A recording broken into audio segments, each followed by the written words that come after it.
এই ভিডিওতে যে নতুন ওয়ার্ডটি নিয়ে আলোচনা করব সে ওয়ার্ডটি অনেক প্রচলিত একটি ওয়ার্ড। বিভিন্ন ক্ষেত্রে এই ওয়ার্ডটি ব্যবহৃত হতে দেখা যায়। ভিউয়ার্স দেখুন, release.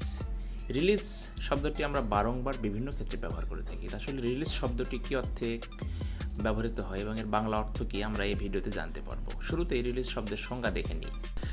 Two discharge something or someone from a duty, responsibility or confinement, অর্থাৎ কাউকে বা কোনো কিছুকে কোনো দায়িত্ব, কোনো কর্তব্য অথবা কোনো চুক্তি থেকে বাদ দেয়া, এরকম অর্থে ব্যবহৃত হচ্ছে, বা মুক্তি দেয়া। এছাড়া দেখুন, the action of discharging or the act of flowing out, অর্থাৎ কোনো কাজ থেকে বা কোনো চলমান কোনো ধারণা থেকে কাউকে কোনো বা কোনো কিছুকে ছেড়ে দেয়া। তো ভিউয়ার্স, রিলিজ শব্দ দিয়ে আমরা দুটি সেন্টেন্স দেখি।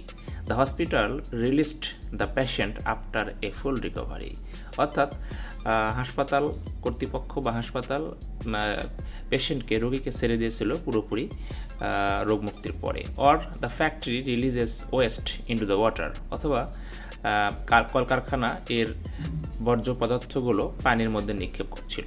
এরপরে দেখুন, রিলিজের বিকল্প হিসেবে যে শব্দগুলো ব্যবহার করা যেতে পারে, দেখুন, discharge, emit, dismiss, unload, expel, perform, etcetera.